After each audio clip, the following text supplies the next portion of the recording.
أعوذ بالله من الشيطان الرجيم. بسم الله الرحمن الرحيم. قال الله تبارك وتعالى: يا بني إني أرى في المنام أني أذبحك فانظر ماذا ترى. قال يا أبت افعل ما تؤمر ستجدني إن شاء الله من الصابرين. وقال النبي صلى الله عليه وسلم: ومن وجد سعة فلم يضحي فلا يقربن مصلانا، او كما قال علیہ الصلاۃ والسلام. میرے محترم بزرگوں، عزیز دوستوں، دینی اسلامی بھائیوں، اسلام میں اللہ رب العالمین نے دو تہوار رکھے ہیں. ایک تہوار رمضان مبارک کے اختتام پر عید الفطر کی شکل میں عطا فرمایا، اور دوسرا تہوار یوم عرفہ کی تکمیل کے اوپر اللہ رب العالمین نے عید الاضحیٰ کی شکل میں عطا فرمایا. اور دونوں تہواروں کے اندر جو پیغام دیا گیا ہے وہ پیغام یہ دیا گیا ہے کہ اگرچہ تمہاری تاریخ کے اندر حضور اکرم صلی اللہ علیہ وسلم کی روشن سیرت کے اندر بہت سارے ایسے واقعات ہیں جن کو تہوار کے طور پر رکھا جا سکتا تھا، لیکن اللہ رب العالمین نے تم کو تہوار ایسے موقع پہ عطا کیا جب تم خود ایک عظیم الشان عمل سے فارغ ہوتے ہو، اور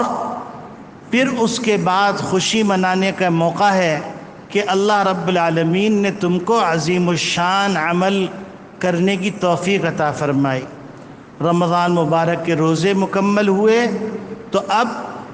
اللہ رب العالمین نے عید الفطر کا تہوار عطا فرمایا، اور عرفہ کی عظیم عبادت، حج کی عظیم عبادت کی تکمیل ہوئی تو اہم رکن کی ادائیگی کے بعد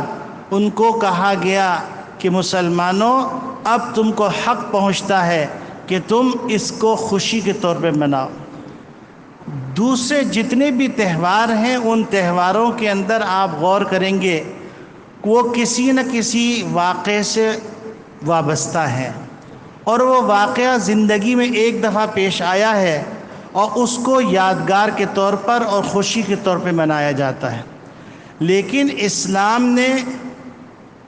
ہم کو جو تہوار عطا کیے اس میں یہ پیغام دیا گیا کہ تم ہر سال عبادت کرو اور اس عبادت کی تکمیل کے اوپر تم خوشی کا اظہار کرو، خوشی مناؤ. گویا کہ اسلام ایک زندہ مذہب ہے، اور وہ انسان کو یہ ترغیب دیتا ہے کہ تم کو خوشی منانی ہے تو خوشی منانے کے لیے خود کوئی نیک عمل کرو، اس کے بعد خوشی مناؤ. اور یہ تمہارے لیے کافی نہیں ہے، تمہاری نجات کے لیے کافی نہیں ہے کہ تم یہ کہو کہ میرے ابو نیک تھے، میرے دادا نیک تھے، میرے پردادا نیک تھے، بلکہ کہا گیا کہ تم کو تمہارے عمل کی فکر کرنی ہے، اور ہر شخص کو اپنے عمل کی فکر کرنی ہے. اس عمل کے نتیجے کے اندر تم کو جو خوشی میسر آتی ہے اس خوشی کو حاصل کرنے کے لیے یہ دو تہوار عطا کیے گئے. تو پہلا یہ تصور واضح کرنے کی ضرورت تھی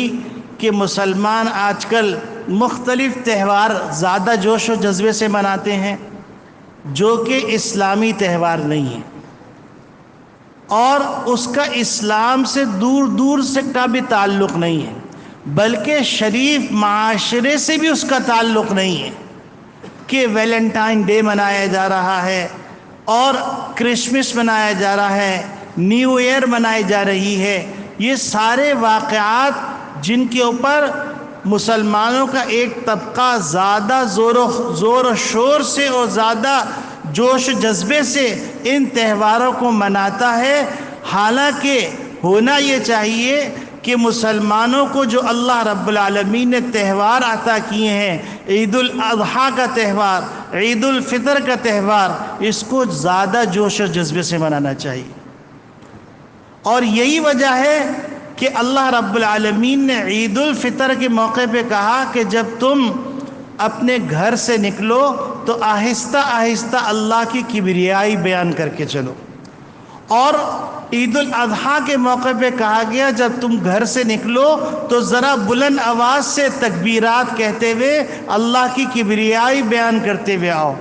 اور پھر اس کے بعد جب تم گھر جانے لگو تو جس راستے سے آئے ہو اس راستے کے علاوہ دوسرے راستے سے تم اپنے گھر کی طرف روانہ ہو تاکہ اسلامی شان و شوکت کا اظہار ہو۔ تو یہ تصور دین سے دوری کے نتیجے میں مندمل ہوتا چلا جا رہا ہے، حتیٰ کہ لوگوں کو یہ بھی پتہ نہیں ہے کہ اللہ کے جو عطا کردہ تہوار ہیں ان تہواروں کو کس طریقے سے منایا جاتا ہے۔ اب آپ دیکھیے کہ تہوار منانے کے لیے دنیا کے اندر رائج کیا ہے؟ کھیل کود ہے، فضولیات ہیں، لغویات ہیں، بیہودی حرکتیں ہیں، اور فحاشی ہے، بےغیرتی ہے۔ اسلامی تہوار منانے کا طریقہ یہ بتایا کہ تم جو ہے خوش ہو تو اس خوشی کے موقع پہ اللہ کو مت بھولو، تم وہاں سے روانہ ہو تو اللہ کی کبریائی اور اللہ کے وجود کا احساس لے کے روانہ ہو کہ ایک ذات ہے، ایک خالق ہے، ایک مالک ہے، ایک پروردگار ہے، ایک پالنہار ہے جو علیم بذات الصدور ہے، اس کی کبریائی بیان کرو اور اس کے سامنے شکرانے کے طور پر 2 رکعت مزید پڑھو۔ عید الفطر کے اندر بھی 2 رکعت پڑھو، عید الاضحیٰ کے اندر بھی 2 رکعت پڑھو۔ اسلام نے تہوار منانے کا یہ طریقہ سکھلایا ہے، یہ اسلوب سکھلایا ہے، اور اس کے ذریعے سے یہ پیغام دیا ہے کہ تم اپنے دن کا آغاز کر رہے ہو اللہ کی کبریائی سے، اللہ کی بڑائی سے، تو اب تم کو ایسا نہیں کرنا چاہیے کہ باقی دنوں کے اندر تم اللہ کی معصیت کر کے گزارو۔ جب تم نے کہا اللہ اکبر اللہ اکبر، اللہ سب سے بڑا ہے، اس کے سوا کوئی معبود نہیں ہے، اس کا کوئی شریک نہیں ہے، تو تم اس بات کا احساس لے کے اس خوشی کے موقع پہ بھی اللہ کو مت بھول جانا کہ تم خوشی کے اندر اپنی منچاہی زندگی گزارنے لگو، رقص و سرور کی محفلیں سجانے لگو، اور تم وہ اعمال کرنے لگو جو مسلمانوں کے شان نہیں۔ یہ اسلامی تہوار کا تصور ہے۔ اب دوسری بات جو عرض کرنی ہے وہ بات یہ عرض کرنی ہے کہ نبی کریم صلی اللہ علیہ وسلم نے ہجرت کے بعد سے اپنے وفات تک کبھی بھی قربانی کے عمل کو چھوڑا نہیں۔ آپ کا یہ التزام کرنا یہ اس بات کی دلیل ہے کہ قربانی صاحب استطاعت پر واجب ہے۔ اور نبی کریم صلی اللہ علیہ وسلم نے ایک بات اور ارشاد فرمایا من وجد سعتن، جس آدمی کے پاس گنجائش ہے قربانی کرنے کی اور وہ قربانی نہیں کر رہا تو اس کو ہماری عیدگاہ آنے کی ضرورت نہیں۔ اور نبی کریم صلی اللہ علیہ وسلم نے فرمایا قربانی خوش دلی سے کرو اور قربانی کے موقع پہ موجود رہو، کیونکہ خون کا پہلا قطرہ گرنے کے ساتھ ہی اللہ رب العالمین قربانی کرنے والے کی بخشش فرما دیتے ہیں۔ اور نبی کریم صلی اللہ علیہ وسلم جب صحابہ اکرام رضوان اللہ اجمعین نے سوال کیا کہ ما هذه الاضاحی، یہ قربانی کیا ہے، تو نبی کریم صلی اللہ علیہ وسلم نے ارشاد فرمایا سنت ابیکم ابراہیم، یہ تمہارے بابا جان ابراہیم علیہ السلام کی سنت ہے، اور اس سنت کے ذریعے سے تم کو پیغام دیا گیا ہے کہ شریعت کے معاملے میں، اللہ کے حکم کے معاملے میں، نبی کے اعمال کے معاملے میں تم سوال اور حکمت تلاش کرنے کے لیے کبھی بھی آمادہ مت ہونا، کمر بستہ مت ہونا، اللہ کا حکم بلا چوں چرا ماننا ہے۔ اور اسی بات کو اللہ رب العالمین نے پوری قربانی کے اندر اگر آپ دیکھیے کہ بیٹے کو ذبح کرنے کا حکم دیا جا رہا ہے، اور بیٹے سے والد پوچھ رہے ہیں کہ یا بنی انی ارا فی المنام انی اذبحک فانظر ماذا تری، اے میرے لخت جگر، اس سے اچھا ترجمہ بنیا کا نہیں ہو سکتا، اے میرے لخت جگر میں نے خواب میں دیکھا ہے کہ میں تمہیں ذبح کر رہا ہوں، تمہاری کیا رائے ہے؟ تو بیٹے بھی حضرت ابراہیم خلیل اللہ کے بیٹے ہیں اور ان کے صلب سے حضور اکرم صلی اللہ علیہ وسلم تشریف لانے والے ہیں، تو انہوں نے اس بات کو بھی گوارا نہیں کیا کہ اللہ کے حکم کے پورا کرنے کے اندر الفاظ کا بھی فاصلہ آئے۔ اگر وہ یہ کہتے یا ابی افعل تو درمیان میں فاصلہ آتا، انہوں نے فوراً کہا یا ابت افعل ما تؤمر، اے بابا جان اس میں رتی برابر تاخیر مت کیجیے گا، گھڑی برابر تاخیر مت کیجیے گا، فوراً عمل کر گزریے۔ اور پھر اس کے بعد آپ دیکھیے کہ باپ بیٹے جا رہے ہیں اور باپ بیٹے ایک دوسرے سے بات چیت کر رہے ہیں، وہ بھی وہ بیٹا جو بڑے ارمانوں سے اللہ رب العالمین نے عطا کیا، اور پھر اللہ کے حکم سے وہ چھوڑ کے واپس چلے گئے تھے، اور جب آئے ہیں تو اب یہ بچہ بولنے کے قابل ہو گیا ہے، جس کے اوپر زیادہ پیار آتا ہے۔ ہر باپ اس احساس کو محسوس کر سکتا ہے کہ کتنا پیار آتا ہے، اور جب بچہ چھوٹے چھوٹے جملے بول رہا ہو تو اس کی محبت کی انتہا کیا ہوتی ہے۔ ایسے موقع پر حکم دیا جا رہا ہے کہ تم اپنے بیٹے کو ذبح کر دو۔ یہاں پر انہوں نے اللہ رب العالمین سے یہ سوال نہیں کیا پروردگار اس کی حکمت کیا ہے، اس کا راز کیا ہے، اور بیٹے نے بھی اللہ سے کے اس حکم کو پورا کرنے کے لیے اپنے والد سے یہ سوال نہیں کیا کہ بابا جان میرا قصور کیا ہے، اور ان دونوں نے اس عمل کو کرنے میں بلا تاخیر قدم اٹھا دیے۔ پھر اللہ رب العالمین نے کہا وَنَادَيْنَاهُ أَن يَا إِبْرَاهِيمُ قَدْ صَدَّقْتَ الرُّؤْيَا إِنَّا كَذَلِكَ نَجْزِي الْمُحْسِنِينَ، اے ابراہیم تم نے اپنا خواب سچا کر دکھایا،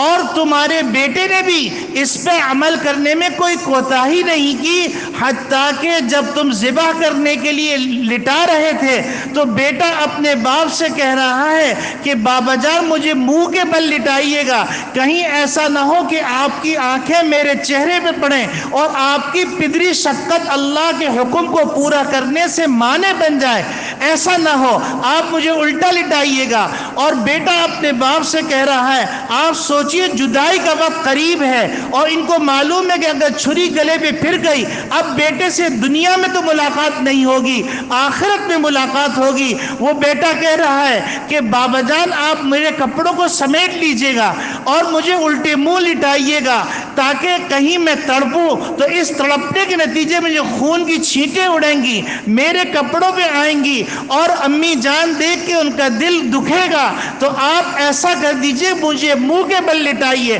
تو اللہ رب العالمین نے اس کلمات کو بھی محفوظ کر لیا۔ فلما اسلما، دونوں نے اللہ کے حکم کو بلا چو چرا مانا، وَتَلَّهُ لِلْجَبِينِ، اور ان کو پیشانی کے بل لٹا دیا۔ اللہ رب العالمین اس واقعے کو جس انداز سے بیان کیا یہ تفصیل طلب واقعہ ہے، میں صرف اشارے کر کر کے چل رہا ہوں کہ نبی کریم صلی اللہ علیہ وسلم جب سوال کیا گیا کہ یہ قربانی کیا ہے تو آپ صلی اللہ علیہ وسلم فرمایا کہ قربانی تمہارے بابا جان ابراہیم علیہ السلام کی سنت ہے، یعنی نبی کریم صلی اللہ علیہ وسلم نے پیغام دے دیا کہ جس طرح تمہارے بابا جان نے اور تمہارے نبی محمد صلی اللہ علیہ وسلم کے جد اعلیٰ نے جس طریقے سے اللہ کے حکم کو بغیر چوں چرا مانا، اسی طریقے سے قربانی کے اندر تم کو درس دیا جا رہا ہے کہ تمہیں اپنی پوری زندگی بلا چوں چرا گزارنی ہے، اللہ کی فرما برداری میں گزارنی ہے، اللہ کے حکموں کی تابعداری میں گزارنی ہے۔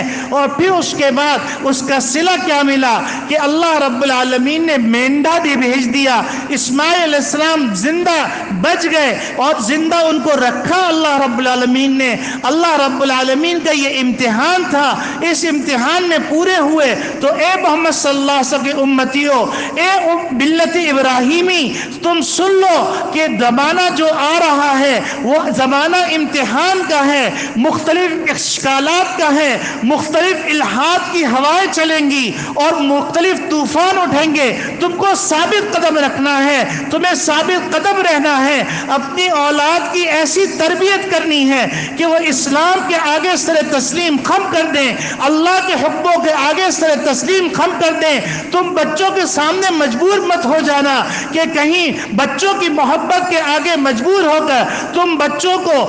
ان کے وہ مطالبات جو مطالبات جہنم میں لے جانے کے لیے کافی ہیں ان مطالبات کو پورے کرنے میں نہ لگ جاؤ، ایسا نہ کرنا۔ اور پھر صحابہ نے عرض کیا مالنا من اضاحی، اے اللہ کے رسول اس قربانی میں ہم کو ملے گا کیا؟ تو نبی کریم صلی اللہ علیہ وسلم فرمایا بکل شعرۃ حسنہ، ہر بال کے بدلے میں ایک نیکی ملے گی۔ تو صحابہ نے جب رحمت کا دریا بہہ رہا تھا تو صحابہ نے کہا کہ اللہ کی رحمت کے بارے میں اور معلوم کر لیں، تو انہوں نے کہا وَمِنَ الصُّوفِ، یہ جو دمبے کے اون ہے اس کے لیے بھی یہ قانون ہے؟ تو نبی کریم صلی اللہ علیہ وسلم من الصوف، صوف اون کے لیے بھی یہ قانون ہے۔ تو میرے عزیزوں، قربانی کا پیغام اللہ کے حکموں کو پورا کرنا ہے، اور جن لوگوں نے ابھی تک قربانی کا ارادہ نہیں کیا ہے وہ قربانی کا ارادہ کر لیں۔ ہم اپنی خواہشات کی تکمیل کے بہت سارے